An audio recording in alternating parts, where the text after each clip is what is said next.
I am going to change language. We talked about what language, and you could either have it in very bad Norwegian or a reasonably good English dialect. So I went for the English. What I'm going to talk about today is our project, but put it within a field of social justice, because social justice is how we actually consider our research work. And I think often you get into it because you want to do something good. And we heard this morning about the point of doing research for good. But how do you actually ensure that you are doing good? And this is a sort of self-reflection on the project we want to do in regards to the social justice aspects of it. So basically within our project, we're going to do an educational design research project. We want to develop some apps, particularly apps which promote children to want to talk about mathematical ideas in their home language at home and in Norwegian in the kindergartens. We know that the Ramaplan requires that children's mother tongue should be developed within kindergartens, but in situations where the teachers don't have that mother tongue in order to actually support the children, then what do you do?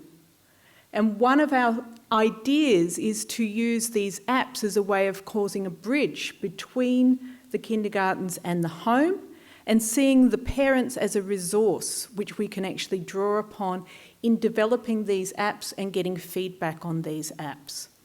So educational design-based research allows you to both have a practical outcome as well as a theoretical outcome.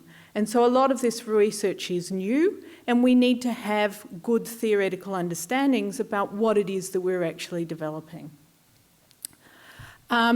In order to get at the social justice aspects of it, we have been working with the ideas of Nancy Fraser, who is rethinking what social justice should be. And she has 3 dimensions to this: the economic dimension, the cultural dimension, and the political dimension.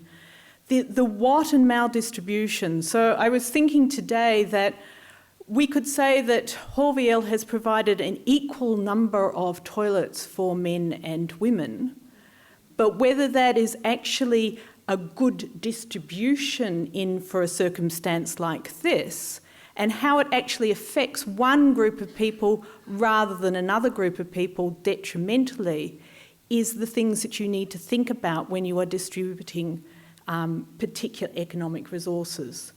The cultural dimension is about the who. Who is involved in this? What is their background which should be taken into consideration? And what are their aspirations?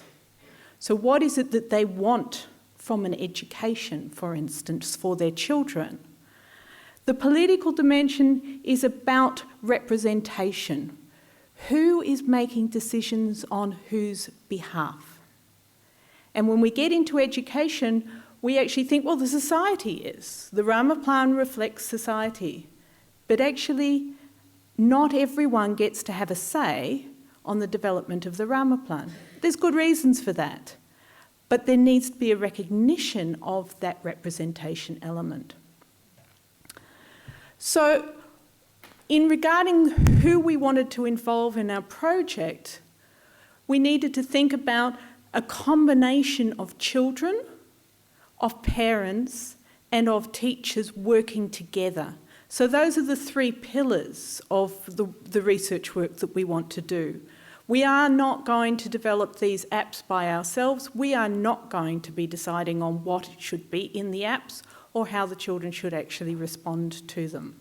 We need to engage all 3 groups consistently throughout that. And that's quite a challenge, and it was quite sort of reflective when we had a look at this. So what is the what of what we're doing here? What is the thing that we are thinking about distributing? And we've heard a lot about learning this morning, but the research work that we have been looking at is mathematics is particularly for very young children about problem solving. The problem solving that they basically do is within play. We actually need to take play as the fundamental starting point for thinking about this. And digital games allows us to actually think about play in all sorts of different ways. What are the affordances of these digital games which allow a different kind of play to occur? But still within these interactions of children, parents and teachers. It's not just an interaction between the child and the app.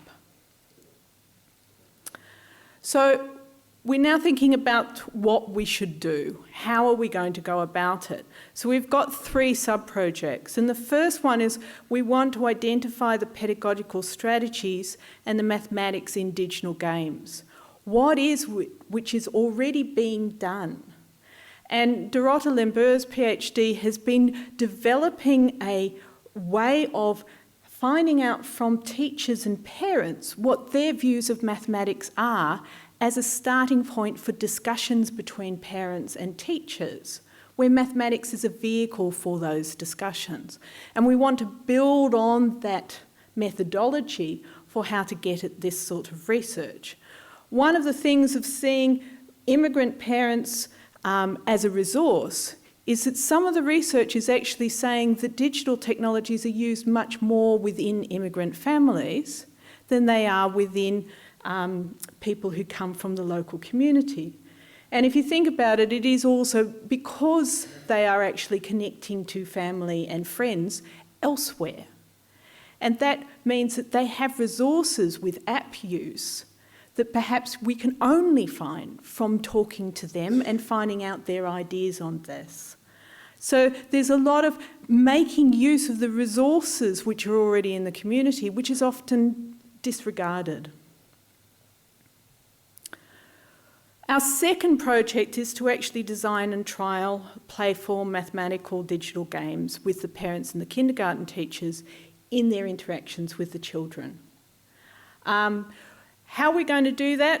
What we're hoping to do is to have what's known as a game jam. Yeah, I'm really out of my comfort zone, but there is inspiration from the Sami community in Finland who got game developers together with Sami communities to look at how you could actually produce digital games which were based on Sami concerns, Sami interests, things that Sami communities wanted games about, because they had particularly things which were not represented in the mainstream digital games.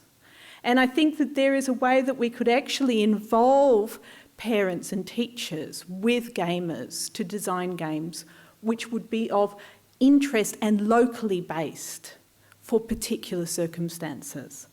In Sweden, they have involved both children and kindergarten teachers into these games. So there are already some protocols for how to go about doing that.